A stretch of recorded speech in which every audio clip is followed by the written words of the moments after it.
सतीश दिल्ली में एक सरकारी अस्पताल की एम्बुलेंस चलाता था।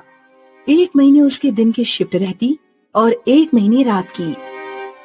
एक बार जब सतीश नाइट शिफ्ट पर था तो उसके पास किसी औरत का फोन आया।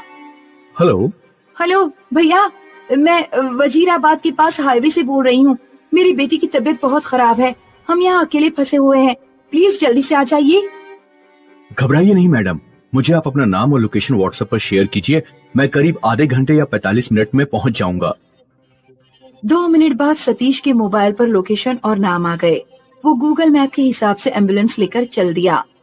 सतीश को एम्बुलेंस चलाने की नौकरी कुछ महीने पहले ही मिली थी, इसलिए उसे रूट्स की ज्यादा जानकारी नहीं थी। दिन में तो वो लोगों से पूछ लेता था, लेकिन रात के टाइम रास्ता ढूंढने के लिए उसे गूगल मैप पर ही निर्भर रहना पड़ता।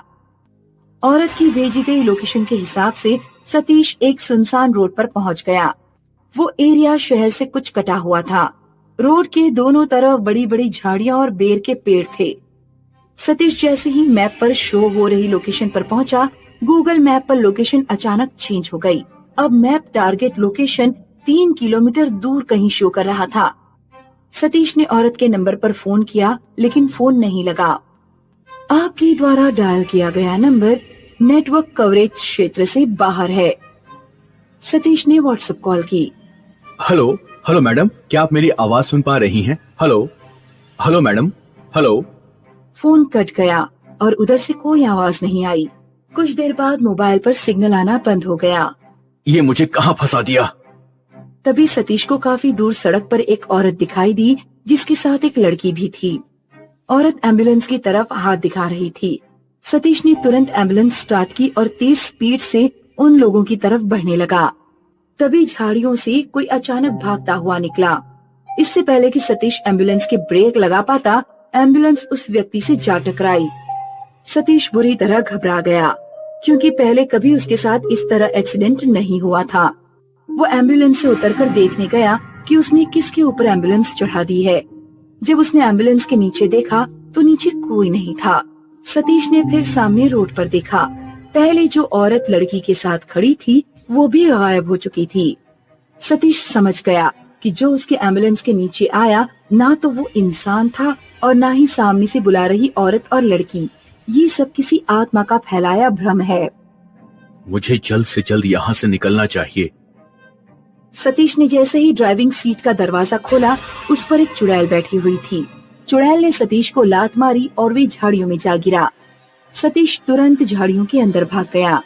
उसने एक पेड़ के पीछे छुपकर अपने ही हॉस्पिटल के एक ड्राइवर को कॉल किया। हेलो सोनू, मैं सतीश बोल रहा हूँ। हाँ सतीश, तुम किसी पेशेंट को लेने गए थे ना? हाँ, आया तो था एक पेशेंट को लेने, लेकिन यहाँ कोई पेशेंट नहीं है। कुछ भूत प्रेत का चक्कर लग रहा है यहाँ पर। तुम जल्दी से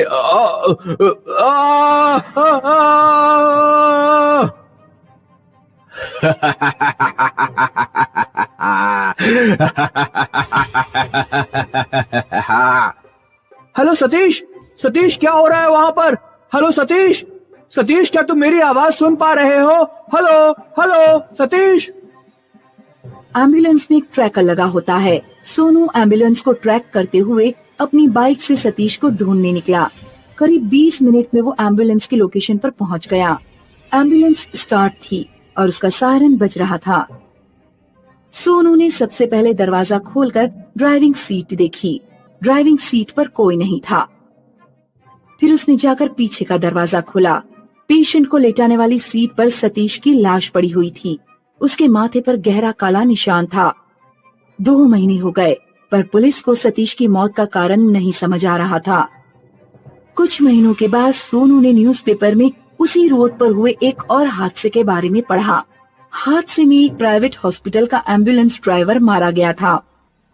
सोनू ने हादसे वाली जगह के आसपास पूछताछ की तो उसे एक बूढ़े आदमी के बारे में पता लगा, जिसने उसे उस लोकेशन का रहस्य बताया। 1 साल पहले यहाँ से कुछ दूर वजीराबाद में एक औरत अपनी लड़की के साथ रहती थी। औरत की लड़की डिप्रेशन का शिकार थी। एक रात उसने जहर खा लिया। औरत ने तुरंत एम्बुलेंस पर फोन किया। एम्बुलेंस ड्राइवर हॉस्पिटल से ठीक समय पर निकल गया था, लेकिन वो रास्ते में एक जगह शराब पीने के लिए रुक गया। ड्राइवर द्वारा की गई देरी के कारण लड़की की जान चली गई। एक लौती लड़की ही उस औरत की दुनिया थी। उसने लड़की के मरने पर फांसी लगाकर आत्महत्या कर ली।